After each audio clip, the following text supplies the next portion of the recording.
It takes two to find a way out of this glitchy machine, and if you don't know what I mean, I'm talking about Split Fiction. Hazelight released a game that took the world by storm in 2021 and it ended up winning Game of the Year of that year's Game Awards. I played It Takes Two, and now that I've played Split Fiction, let me tell you guys, it is 100 times better. And I'm not even joking, this game makes It Takes Two seem like child's play. This game is so good, everyone should get a copy and friends pass it up with their friends. Don't be a loner like me and play it with yourself, please don't do that. It follows two protagonists, Mio and Zoe, trying to be the best authors in the world by any means necessary until they get stuck in a huge machine and start hopping from story to story. It kind of reminds me of that SpongeBob episode where he's jumping from dream to dream. From sci-fi to fantasy and back to sci-fi, the worlds are beautiful in this game and the gameplay matches the beautifulness as well. It's so freaking amazing. Wanna ride a dragon? We split that. Wanna shoot guns and control the world? We split that. Wanna take potions that can transform you from freaking balls to yarn to thunderous clouds? We split that, bro! The variety in the gameplay is off the charts in this game, and honestly, it will be in contention for Game of the Year category again. Split Fiction also has this thing every game has called bosses, and you know your two-ton cutie wants to slap these things and make them line up from easiest to hardest. The bosses in this game were a treat to play as, and there's a little Latino man here going to rank them all for you. Before we get to the ranking though, I would like to thank and shout out the viewers that watched my last video right here.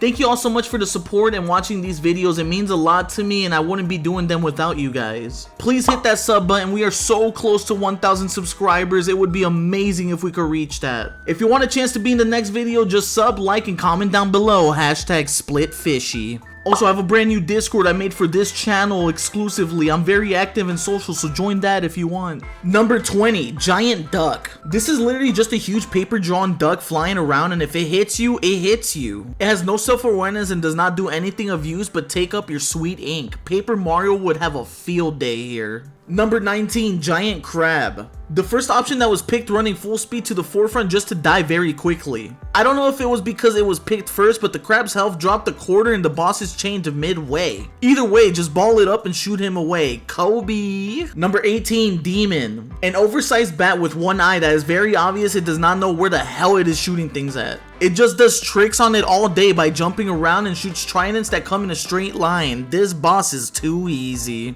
Number 17, Monkey King. Bro, if you ever wanted an LGBTQ plus mega plus extra dominator over reciprocal Wukong, this game threw him full force at you. This is more of a dance competition and Simon Says game more than a fight. Bros just jumps from platforms and patterns that match the Satanist star and you have to match him. Dance your way around the arena with your partner, but watch out cause it's like Snake, so if you hit each other it'll pop off the monkey line. I learned this the hard way with Albino running into me, drooling and cutting off my monkeys. Number 16, EXE-QT-3.14. Big giant robot shooting flames, missiles, and hitting its fist on the platform. Google Gaga ad boss with some of the mechanics making you make the robot hit himself in the face. So why you hitting yourself? Why you hitting yourself? This boss is literally the most vanilla boss of the game. The whole time you use his hands to destroy him. The final scene is his head being hacked off and you shoot it across the arena, destroying him. Number 15, Mr. Hammer. Bring it on, Mio yells while Batista jumps off the rails with his huge hammer. This dude just floats around slightly, shooting little rays of balls at you that seem to take up the whole damn screen. It's really impossible almost. Once he runs out, he throws his hammer down and I had to wait for 30 minutes while my teammate broke the easily breakable shield on the hammer and I slammed it down on him. He gets angrier than an orphan trying to catch a crumb of bread and runs around swinging his hammer, running towards the closest person he can find. The hammer eventually gets a mind of its own and starts attacking once thrown on the ground, but take the shield down and give Mr. Hammer a concussion. Number 14, the Conductor. PTSD came in with this boss fight cause this bullet hell brought me back to Cuphead days. What did I do to deserve this? We are flying toy cars shooting non-stop bullets into the Conductor's face while he shoots lava balls that get dodged very easily, even though my death count passed the double digits. Let me put up my tie. His health reaches low and he starts moving in a V motion with bullets coming out of him as well. The only thing this Conductor could direct was its own death. Oh, and Mio's cause they sucked in this one. Number 13, Treasure Trader. This turtle turned his back on his fellow dragons and the only way to deal with this is throwing him into a huge pit of lava and melting him down into pure gold, baby. We are in a roulette wheel dodging the easiest lasers on earth while he shoots turtles turtle eggs at us. We destroy his kids and shoot them back at him. Oh, is he gonna swallow them now? Pause. The turtle gets angry and jumps down to fight us himself, which is a big mistake for us. Please help.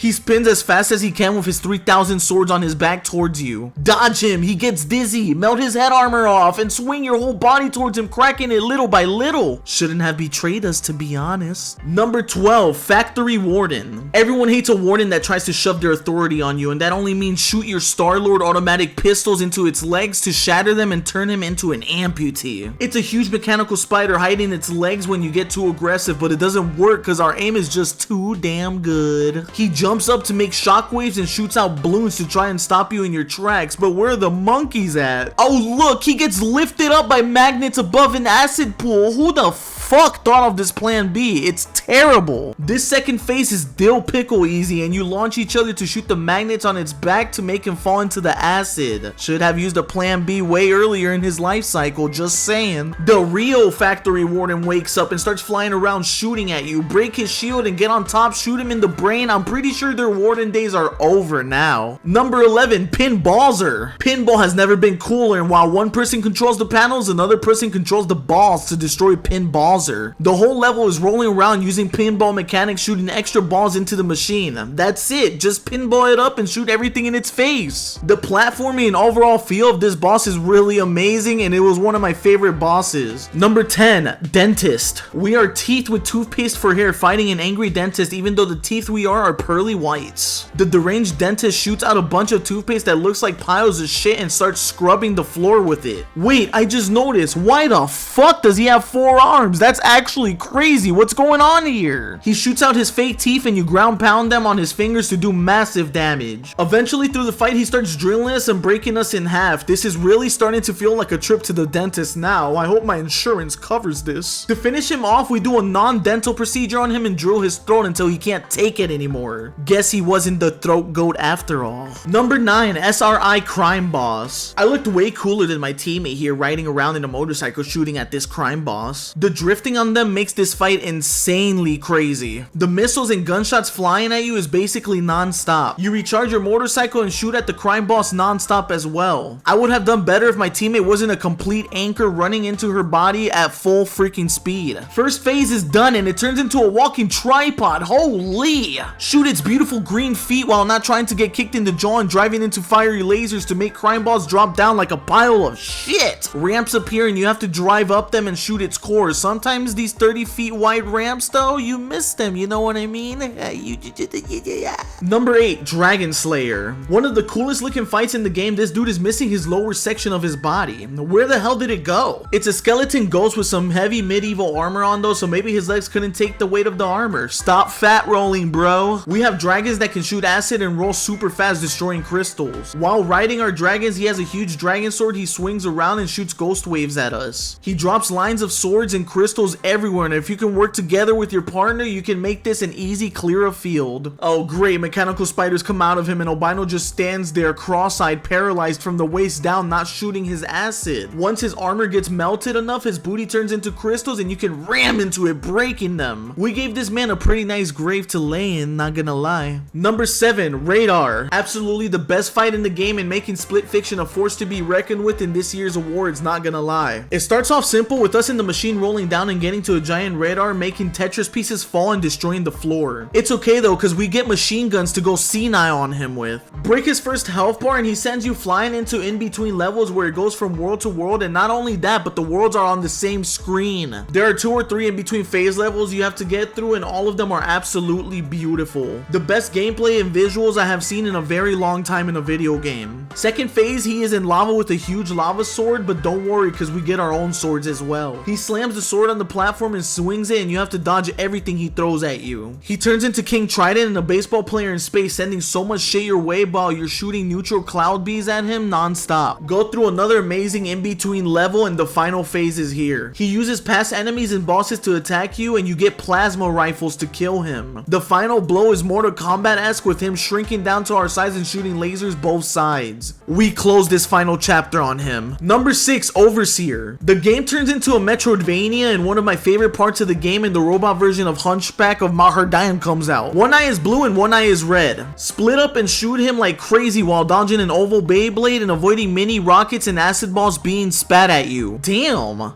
This is a poison steel type apparently. The dude goes crazy and breaks his own freaking jaw, making acid flow down, and you have to platform your way up. How does this robot have acid reflex? Like what? For no reason at all, we go into the Overseer's perspective and all he sees are barrels flying into his face. The chase sequence starts, and while he's chasing you, turn around and keep shooting. Towards the end, we shut the door on his head and we literally decapitate him. This is brutal as hell. Number 5, the dragon.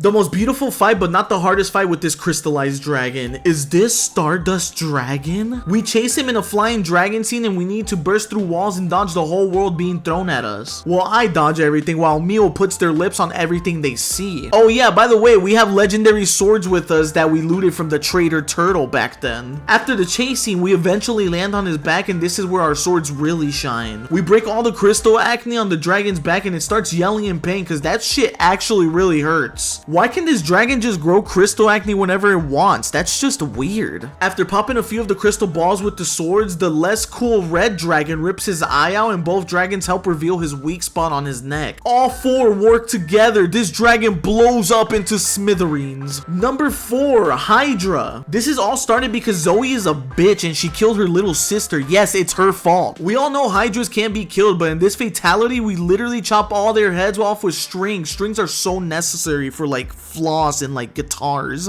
We have a 2-part medallion we put together to be able to slice the Hydra's head. We are separated and have to run towards each other with open arms in slow motion to connect the medallion. Once 2 heads are off, the whole field changes like a spell card, and you both run towards the Hydra with a blade arrow ready to be shot at their necks for some reason. Terrible placement by the Hydra here. Do this 3 more times and you think you won, but holy shit, 120 more heads appear and you get swallowed. Zoe has to deal with the heart that's in pain and get there by shooting a huge arrow through it to make the Hydra disappear. Your legs are broken if you get out of Mio's light for some damn reason, so just attach to each other's hips. The final blow is a huge Zoe golden archer shooting the light arrow through the heart. So freaking poetic. One of the best fights in the game for sure. Number 3, Ice King. A sweet little kitty that turns into a massive saber-toothed tiger with some Dark Souls armor on it. The fight starts off with him destroying the platform you're on, giving you no chance to attack at all. Once he breaks the platform, you fall down to the actual fight and he starts meowing laser towards you with his paws. His paws slam the ground, sending spikes and shockwave towards you, and the more you dodge, the more confident this man gets, trying to taunt you on your dead body. That's when you get him. His mouth turns into a submachine gun on top of the lasers and slams. I grab him with vines just so my teammate can run drooling tongue out under him to die. Second phase incoming with another lower area that turns into Hurricane Katrina and has a huge ice floor. Watch out. He shoots bombs to blow up the ice to make it available to shoot a ball of vines straight into his face. Mio really thinks she pops off by breaking his crystal though. Ugh. Number 2, parking attendant. This absolute sack of shit does everything but help you park your car. Before we get to do anything to him, he attacks for 2 straight weeks with lasers, cars with a full family in them, and motorcycles that can't even do a proper wheelie. He eventually turns around for no damn reason saying, "Hey, right here, hack me, do this to me, please, come here." Mio runs around him while Zoe throws piles of garbage straight into his eyeballs. After the first time you attack him and do damage, he hella throws missiles and buses at you. Guess he threw me under the bus. Definitely didn't steal that joke from him, by the way. Right when you destroy his core, he gives crazy birth and his kid starts rolling around trying to avenge his father, but we crush him stupid easy. Number 1, Dark Mio. The craziest boss fight in the game, Mio turning to darkness and wanting to kill her twin sister, is exactly what you would expect from a goat. Taking notes from Kingdom Hearts, Mio starts slamming the ground with her scythe and burns the grounds around in different patterns. She moves back and starts shooting scythe blades at you for you to dodge. She throws balls to be hacked and they get thrown in her face. She turns into Naruto and makes 20 copies of herself to start charging you, which are borderline impossible to dodge, so you probably will die at least once. She kept grabbing and choking out Albino and I let her kill him because I'm on her side now. The second phase consists of chasing her and avoiding obstacles until you get to punch her in the face through a metal door. The final fight with her, Light Mio gets inside Dark Mio while Zoe dodges everything outside until she stuns herself with her own scythe. Light Mio controls the balls being sent at Zoe and the balls get sent back, doing sweet damage to her face. The final blow is a mashing contest between the 2 players, which Albino's dumbass kept mashing and killing me. Well, please don't hurt me. Split Fiction is absolutely one of the best games I have played in recent memory. If you have been teetering between playing this game or not, do it. Please play this game. It is such a good game with beautiful, unique boss fights and amazing level design. It must suck not having someone to play this game with because it's such a huge missed opportunity. What did you guys think of the game if you played it though? What was your favorite part of the game, favorite level, the best boss you fought? Let me know in the comment section below. Please remember to like, subscribe, and always remember, right hand on neck.